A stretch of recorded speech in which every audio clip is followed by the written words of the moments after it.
I can tell what I had, you know. I became a lot fatter, kilos fatter. I had like Parkinson movements.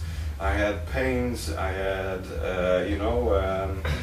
incontinence, impotence, you know, all kinds of stuff. I just started recording again. You're describing the symptoms side effects, yeah, of what? Medication. Medication. There's a lot of bad side effects. Some side effects are lethal. You have to check every month your blood level. Otherwise, if the red blood parts are too much, you might die.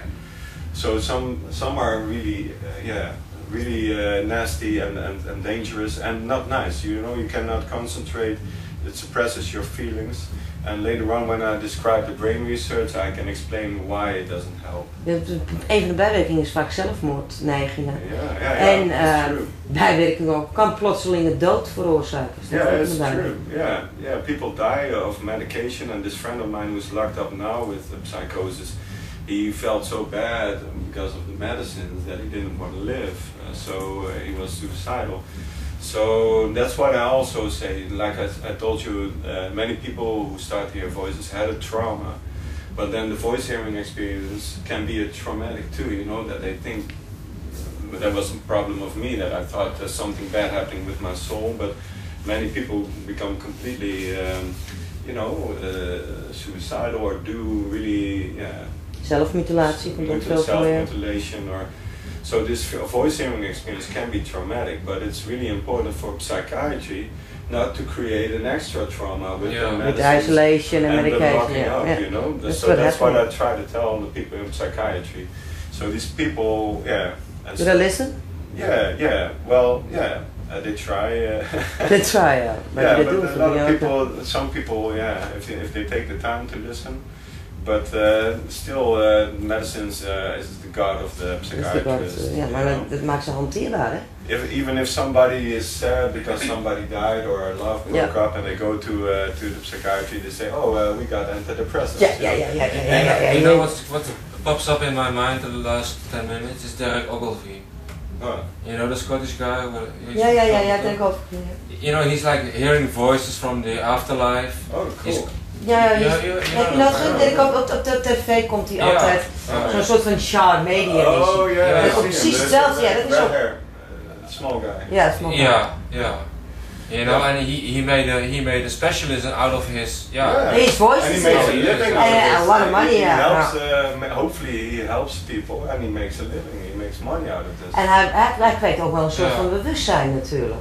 Maar dat is daar de psychiatrie helemaal niet voor open natuurlijk. Yeah. So this guy, this Marius Romme, what he's trying to tell everybody is not the voices that are the problem, but how you interact with them, how you cope with them. You know.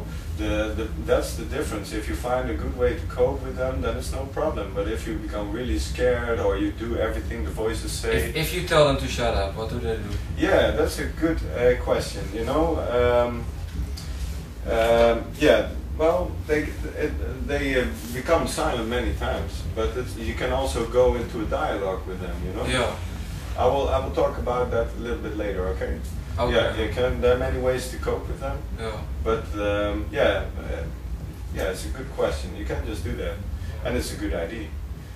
So years of psychiatry and being locked up and stuff like that, and things didn't go any further. And every time I was free, I ran away. You know, they wanted me to swallow the medicines that I didn't want and wanted to lock me up, and I didn't want that. I wanted to be free and I wanted to smoke weed, which they didn't want. So it was like we didn't come any further.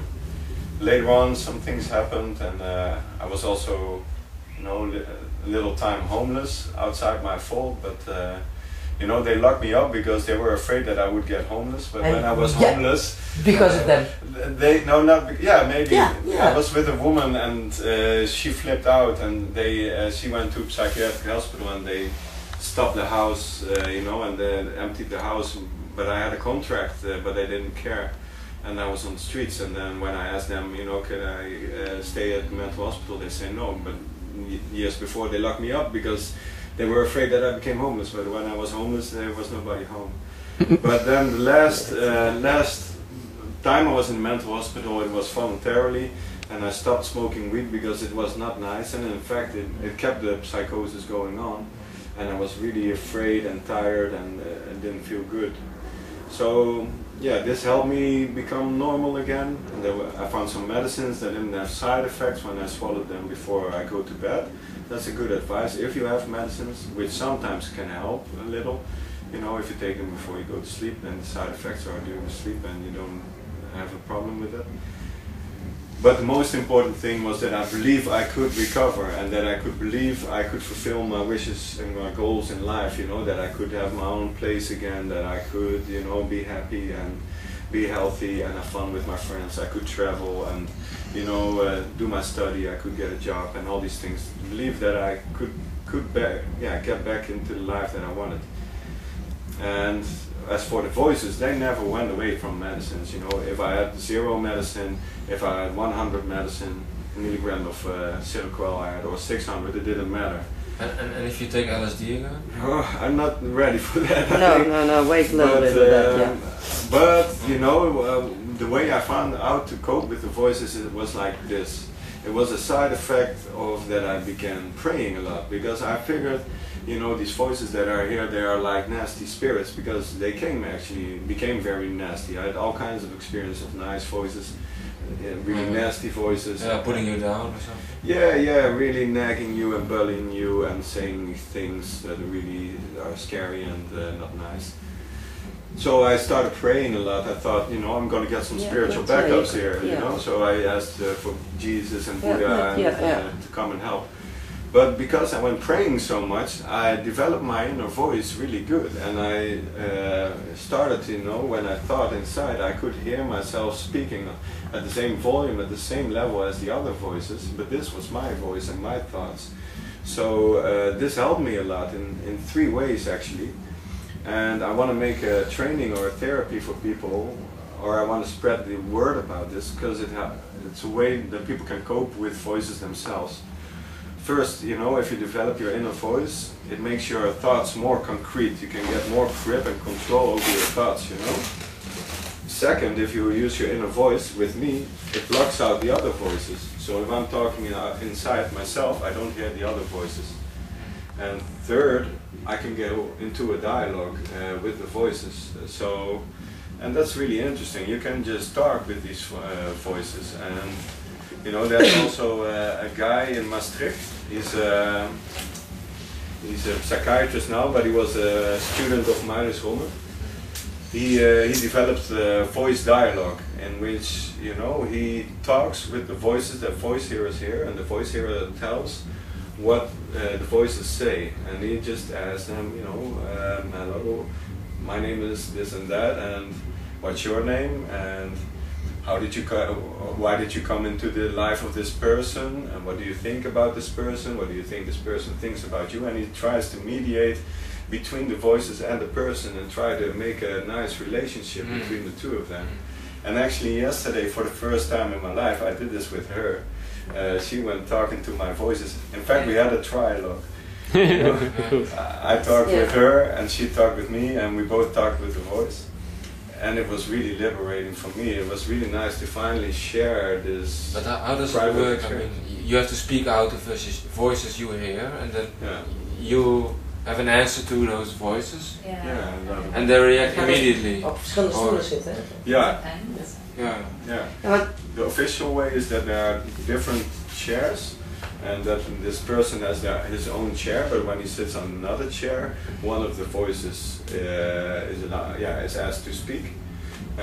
But you can do this with anyone. The voice dialogue is gewoon ook je innerlijke part van en zo. So we could talk with you like the part of you that's a man, or the part of you that maybe is an artist, or a part of you that loves women, or the part of you that is a son of your father. You know, these different parts, and people can have different ideas and feelings, you know. And this way you can talk with somebody and address different parts of the person. And so finally these different parts of the person can express their feelings and ideas, you know. But with voice hearing, it's the different voices that, you know. And for me it was really nice, and at night, you know, the voices became nice to me, and we had a long conversation, you know. So because did you try singing with the voices? Singing? Yeah. Yeah, maybe it's a good idea. Yeah, I asked for music, and you know, at one time when I was homeless, I'm really, psychotic. I just thought, I want to hear music, because at the homeless center there was always football, and I thought I'm just going to do this until there's music, and then music came from the voices. No, yeah, just beautiful music. Yeah, you can do a choir. Yeah. Choir. And I heard Def P rapping one time at night. Yeah. Did you ever ask them what their function was? Yeah. Well, and that's a good idea. Because of these kind of voice dialogue things, you know, it becomes clear that these voices have their own logic, and deep down inside of them and inside of you, they have a good intention. Like, for instance, bullying voices.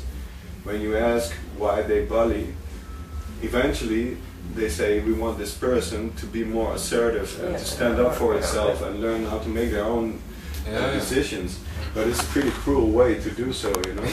But they don't know another way. When you delve into it and, you know, look for the true intentions of the voices. But, you know, it is nice to ask them to shut up. It's actually a good idea.